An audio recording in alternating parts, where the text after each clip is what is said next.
your sides, mister.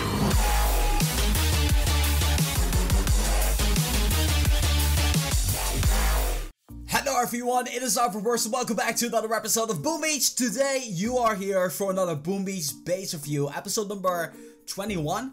It's been a long time coming around. It's really cool that we literally every single episode review 3 of your bases, so that totals up to like over 60 bases that we've reviewed, because sometimes we do more than just 3 bases, and in overall it's just always 3 per episode. So if you guys want to be having a chance of getting your base featured for the next video, the next Boom Beach base review, which will be coming out this week as well, then make sure you hit the comment section of this video. There's a template set up down there. Fill in the information I'm asking for and you're automatically entered for a Boom Beach base review. And that being said, let's get started with the first base of today. Okay, so the first base of today is in California Gold. It's a fairly active task force and we're looking for the base of Fernando Chavez. His name is Fernando in game. Level 45 with 457 victory points. I think he's online because just a second ago he had 2 victory points left, so it's pretty cool to see someone actually being active. But that being said, let's take a look at his base. It's a relatively spread out base where the headquarters is fairly in the center. So that's pretty interesting to see because I don't get to see a whole lot of spread out bases. You're talking about the headquarters level 17, okay? That's pretty cool. So that means your vault can be 17 as well, or 18, I'm not sure, but it's good for now. Radar, this all seems to be going pretty well. You even have your weapon lab and you build a prototype defense over here. The Doom Cannon, look at that range. That range is totally insane and the placement is also pretty decent. We'll talk a little bit more about defense in the second part of this base review. First off, a gunboat 17, 17, 17, 16, 16, 15, 14, 14, 14. Okay, your landing crafts are pretty nice and my advice to you would immediately be upgrade your headquarters. It cannot hurt and you're gonna be advancing onto the game. Might as well just do it because everything is pretty nicely leveled up. So let's take a look at your statues and then we're gonna get into defense.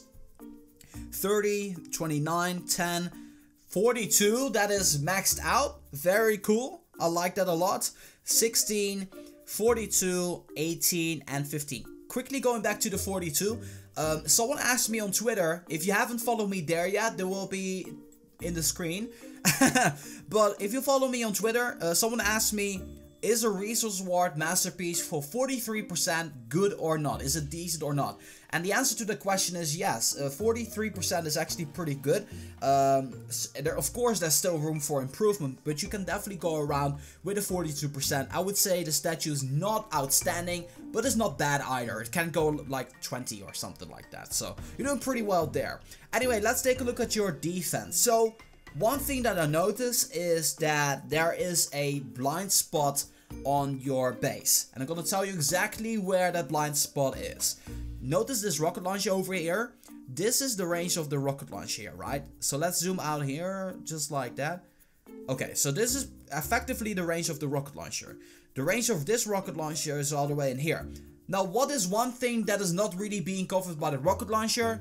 That is this section over here. All of these buildings over here are kind of in the blind spot of the rocket launcher. And I don't see anything else really defending it. I mean, if people drop a barrage on this machine gun, it will be wiped out. 1 machine gun with 1 artillery, and then 1 or 2 artillery for that flamethrower over there gets wiped out. Long story short, you're giving away all of these buildings for free, and that's something that you honestly don't want. So my advice to you would be, place these rocket launchers on the location where that golden storage is. That way everything is still very much centralized, but pretty nicely defended as well. So that is my first tip to you. Because this honestly is 1, 2, 3, 4, 5, 6, 7, 8, 9, 10. 33 gunboat energy. You don't want to give that away to your opponents. That's gonna be your downfall if they have critters. And at 450 victory points, people will have critters. So take that into consideration. Your front of your base looks really good. I'm gonna tell you why that is. You have some boom mines in the front there, which are immediately gonna be hurting a couple of key units, which should be getting a lot of damage or should be getting taken down. So that is very, very cool. Even a boom mine over there. The overall mine spreading in the front is definitely there. It's very nice and very diverse. So I like what I'm seeing there. I also like the coverage that you got ongoing here. So this boom cannon is covering everything. The shock launch is doing the same thing. These two boom cannons is right area and left area, so that's really good. And then sniper tower cannon. It cannot get much better than that. That is a really amazing opener you got ongoing there. Then I would swap this sniper tower to the location where this rocket launcher is, and that's for the sake of that cannon. And as a matter of fact, I would swap that cannon with the sniper tower if you made the switch, because cannon does have a lot of range, sniper tower does, so that is 1+1, right? I like what you got ongoing there. What I don't like is your headquarters, as in the protection around it. You see, what you didn't take into consideration with the creation of the base is a warrior attack. I can definitely see Havizuka having a tough time against this base. I don't know about tanks and medics, because lately tanks and medics really pulverizes everything. But the warriors are not really getting taken down against this base. You see, people are gonna be walking to the center. They're probably dropping artillery onto the boom mine, which is definitely an understandable move. But from here on out, they're not going to be touching these mines. So you want to be placing those mines a little bit more to the center. Maybe 1 or 2 spots to the left, and these 1 or 2 spots to the right. So that way the warriors actually will hit those mines, and they're going to be really deadly to deal with. And they will still be as effectively as they are, or they should be, in that location. So that's definitely my tip to you, because honestly there's no flamethrowers here either. That brings me to my next point. Put those flamethrowers on the headquarters. It's the best defense for the flamethrowers. That's where they're for. And other than that, you should be good to go. I like your sniper towers and stuff. The Doom Cannon, I was going to be talking about that. Is going to be the last thing. I would swap the location of the Doom Cannon to put it on the location where the mortar is. That way the Doom Cannon will really block the entrance of the base, which is like everything from this part over here all the way to this section over there, so that if any unit breaks through, they're gonna have to deal with the Doom Cannon, and honestly that can be pretty annoying. That being said, let's move on to the second base of today. So the second base of today is in a task force called One Bang Clang. We're looking for the leader. His name is Batman, level 42. He's around the same level area as Fernando, but his medals are way lower, and we're gonna be taking a look why that is and what type of a base he has. And immediately what I notice is over here, he's a passive player where Fernando is a more aggressive player. So that kind of makes sense. You have some statues over there which are gonna be more for the defensive type of player. So what I can tell is that you got your defense leveled up better than Fernando has, but we're gonna be taking a look at that a little bit more in depth later. First off, the headquarters is a little bit lower level. So you can definitely go to headquarters level 16, which is gonna be my advice to you immediately, and the reason why is because of that shock launcher. You want to be getting that shock launcher. I also don't see any, no prototype defense or the weapon lab, so you definitely want to be building that as well as quickly as you can. So yeah, let's take a look at the rest, shall we? Over here, we got the radar, armory level 13, and the sculptor level 5. Alright, where is your vault? Over here, it's level 14. Seems to be pretty well so far. Then your landing crafts and your gunboat. 15, 14, 13, 13, 13, 13. Upgrade those landing crafts 1 level. You're going to be getting an extra Zuka. That's definitely worth it. And an extra warrior on your landing craft. If you're actually using the warriors, which I'm not sure. You're using heavy Zuka right now. And medics too. That's also a nice strategy to be using. Anyway, that being said, there's a couple of things that I want to note when I take a look at this base. I feel that this base is not that nicely protected, as in the headquarters seems very easily reachable. You see, if I drop a barrage here on these mines, all of these mines will be gone. Havizuka will be passing through there. I'll be dropping a flare around this tree, one over here, and then from this tree I'll be making my way up here. And it seems really easy to get through here, because if I drop 1 shock bomb, I'm going to be getting these 3 buildings and those 5 buildings. And those 5 buildings are pretty key factor anyway.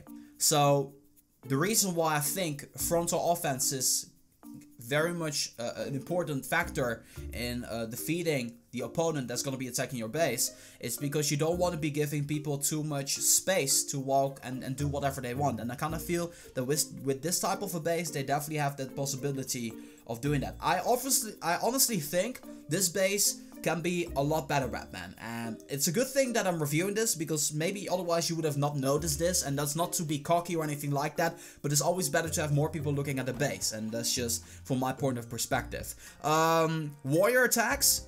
I'm not sure how many warrior attacks will be there, but they will definitely be there. Whether it be like not a lot or you know, it's important to defend against everything here.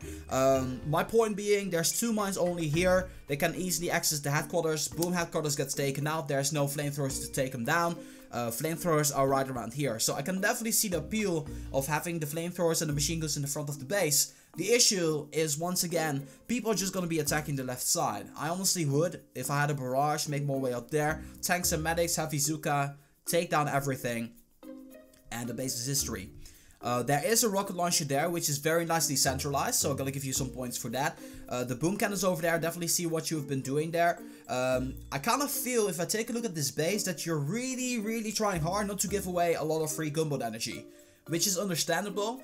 But if the base doesn't make a lot of sense when it comes down to the actual defense, you know, defense is very important. And I suppose I would categorize everything in different types of priorities. Priority number 1 is making sure that your headquarter isn't being taken down. Priority number 2, make sure that some of the key defenses like boom cannons and rocket launchers are positioned well, so that way they can do a lot of damage on their own, because that's what they're for. Priority number 3, and which is probably also a very important, is that everything kind of connects here, and I really like what you got ongoing there, but put that in the front of the base instead of the back. So I'm saying sniper towers and cannons should be a little bit more in the front, also in the center of the base, where flamethrowers and machine guns are going to be doing a lot better at the headquarters, because warriors are going to be attacking that way. You can also have an essential like flamethrower or machine gun in the center of the base to scare people off. That is definitely fine, but it's very important to understand what each type of defense is doing in Boom Beach. That is the 3rd priority. And the 4th priority, which should be your last priority, but is also very important, is not to give away a lot of free gunboat energy. And I honestly think you should be working on those first 3 priorities first, before you move on to trying to defend every single residence or golden storage or anything like that. Yeah, that's it. That's all I had to say. I wanted to say something after that, but you got my main point. That's gonna be doing it for this base. Otherwise, I'm gonna be rambling on for far too long. Yeah, let's go. Okay, so the final base we're gonna be reviewing today is the base of DJ Hunter, a level 54 boomer with 641 victory points. He's been playing for a long time already. Let's see what we can spot on this base. He's maxed out, 2 shock launches together. That is bad news. I'm gonna talk more about that later. But he's headquarters level 20. I suppose he has a lot of things maxed out here. Vault, radar. I count 10 statues, so those maxed out. Weapon lab level 5. Gunboat 20. Oh, not all of the landing crafts are maxed out. I would definitely encourage you to upgrade at least all of your level 16 ones to level 17, because that's gonna help you out if you're using the warriors. If you're not using the warriors, then the next step is gonna be level 18 for Zuka, so additional Zuka, and then of course maxing them out will give you everything extra, so with the exception of the Scorcher, of course. So yeah, that's definitely something you can consider. Defense, let's take a look at your statues first. 36, 29, 14, 33, 31, 47, 62, 39. Okay, your statues are actually pretty nicely done there. Gotta give you some props to that. Okay, so I am so bothered by this. Like, you have no idea. That is honestly an absolute no-go. If there's anything you don't want, it is to have a boom cannon, a rocket launcher, and a shock launcher in one shock, like together. At least 2 of them. So spread them out, because especially the shock launchers, they're far too valuable to have them being shocked together in just one single shock. Prototype defenses also is a part of that as well, so just spread it out, man. Nothing can really go wrong if you spread it out, because it's only going wrong right now. But yeah, that's just my point here. Just honestly spread them out, for crying out loud. Okay, your mine placement, I would have those mines inside of the base rather than in the front. I can kind of understand why people think that in the front they will be more valuable, but honestly with one critter box or with one barrage it will all be wiped out, at least in the position where people need to be. So that's honestly something that you don't want to be happening to you. I see a machine gun over there, and I can definitely see the appeal of that. The only thing is there's nothing to really back it up. So this rocket launcher over there, I would swap it to the ones in the back. So maybe with this one or maybe with this one, so that way the center is gonna be protected in a very nice way, because nothing will really back up the machine gun. So the machine gun is relatively useless. There's a boom cannon over there, however, so yeah, it can go either way. I would honestly swap the rocket launcher. That's more my point, rather than, you know, heavily protecting the machine gun. Other than that, your base seems okay, because you do have the necessary firepower at the headquarters, which seems pretty nice. I would make sure that I have a couple of flamethrowers, honestly. As a matter of fact, place this headquarters, like, corner it with this, like have those step against it, so that way, you know, kind of feel that it would be protected a little bit better if the flamethrowers are attached to the headquarters, and also the machine guns around it as well.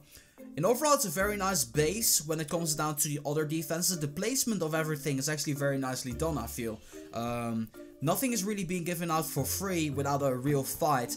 I just kind of feel that the front should have a little bit more cover here. You're kind of giving it over here, but it's also a little bit more to the side, so it isn't really going to be that much into play as when you have it over here, because generally people really attack from the front, some people attack from the side. I would not really be that worried if people are going to be attacking you from the side, because there's a lot of things attacked or defending at the side there. So I would be a little bit more worried about the front here. Now, the boom cannons are in very nice locations. The regular cannons are as well, alongside with the sniper towers. It's just, this is really annoying me. I will place this doom cannon a little bit more in the front. I will place these mines in the center of the base a little bit more. And other than that, the base should be a lot better to go. And then from that point on, if you still get attacked and so on and so forth, I would just adjust your base according to how people take you down. That is the best practice, to have your defense being adjusted based on how people attack your base. So that's gonna be doing it for your base, DJ Hunter. I hope my pointers will help you out in your conquest of Boom Beach. And that being said, we're going to be wrapping this video off here. I want to thank you guys so much for watching, and once again, in the comment section down below, submit your entry down there by filling in the information that I need for the next episode. And yeah, thank you guys so much for watching. As always, make sure that if you guys like this video, to boom, give it a thumbs up. And that being said, this has been Reversal for Boom Beach. I'm gonna be signing off, and I'll see you guys in the next one.